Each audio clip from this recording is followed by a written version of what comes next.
Hi viewers, বিনাজ kitchen ক্রিয়েশনসে আপনাদের স্বাগতম। আজ রান্না করব আলু দিয়ে ছোট শিলং মাছের ঝোল।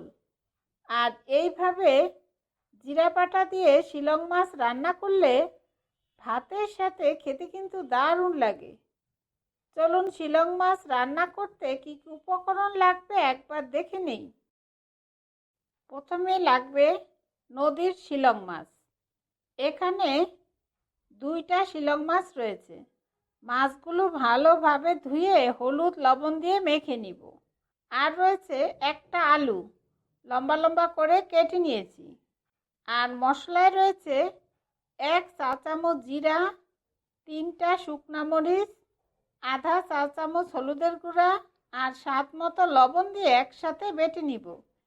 এতে বাটা মশলার স্বাদ আনবে। এখন কড়াইতে পরিমাণ মতো তেল দিয়ে নিয়েছি আর তেল ভালোভাবে গরম হয়ে গিয়েছে। এরপর মেখে নেওয়া মাছগুলো কড়াইতে দিয়ে হালকা গোল্ডেন করে ভেজে নিব।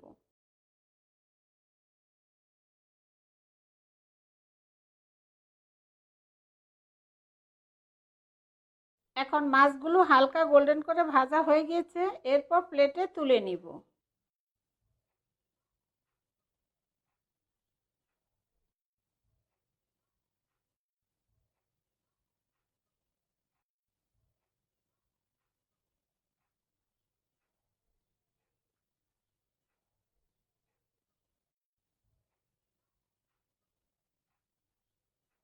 আর ফোড়নের জন্য দিব আধা চা চামচ পরিমাণ জিরা দিয়ে 1 মিনিট অপেক্ষা করব ফোড়ন হওয়া পর্যন্ত। এরপর আলুগুলো দিয়ে হালকা একটু ভেজে নিব।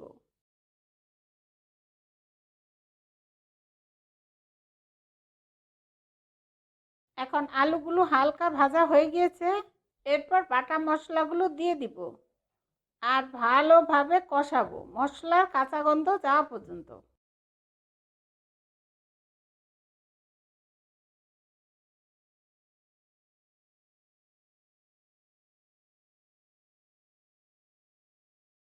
এখন মশলাগুলো কষানো হয়ে গিয়েছে, দেখুন তেল ছাড়ছে।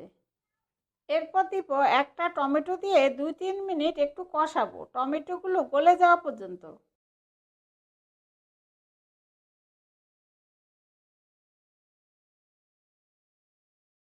এখন 2-3 মিনিট কষানোর পর ঝোলের জন্য 2 কাপ পরিমাণ পানি দিয়ে ভালোভাবে নেড়ে দিব আর ঝোলের পানি ফুটে ওঠা পর্যন্ত অপেক্ষা করব। আর ঝাল লবণ আপনাদের স্বাদ মতো দিবেন।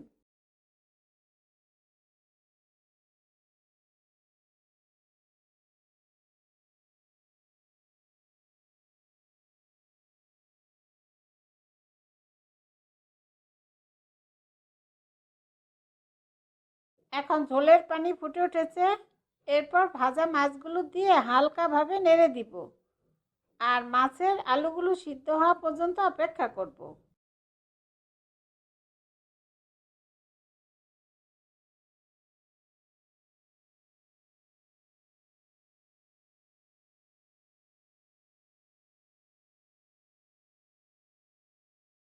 এখন আলুগুলো সিদ্ধ হয়ে গিয়েছে, এরপর নামানোর আগে পরিমাণ মতো কিছু ধনিয়া পাতা কুচি দিয়ে 3-4 মিনিট এইভাবেই চুলার উপরে রেখে দিব ঝোলের উপরে তেল উঠে আসা পর্যন্ত। আর এই সময় চুলা বন্ধ করে দিব।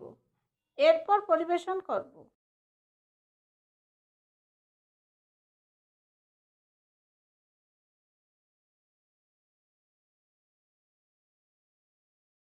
এইভাবে নদীর মাছ রান্না করে বাড়িতে অবশ্যই খেয়ে দেখবেন। আপনাদের সুবিধার্থে সব উপকরণ ও তার পরিমাণ আমি ডিসক্রিপশনে দিয়ে দিব। আর এই রেসিপিটা আপনাদের কেমন লাগলো আমাকে কমেন্টসে জানাবেন। আর ভালো লাগলে অবশ্যই একটা লাইক দিবেন। আর নতুন বন্ধু হলে সাবস্ক্রাইব করার জন্য অনুরোধ রইল। আমার ভিডিওগুলো দেখার জন্য আপনাদের সবাইকে অনেক অনেক ধন্যবাদ।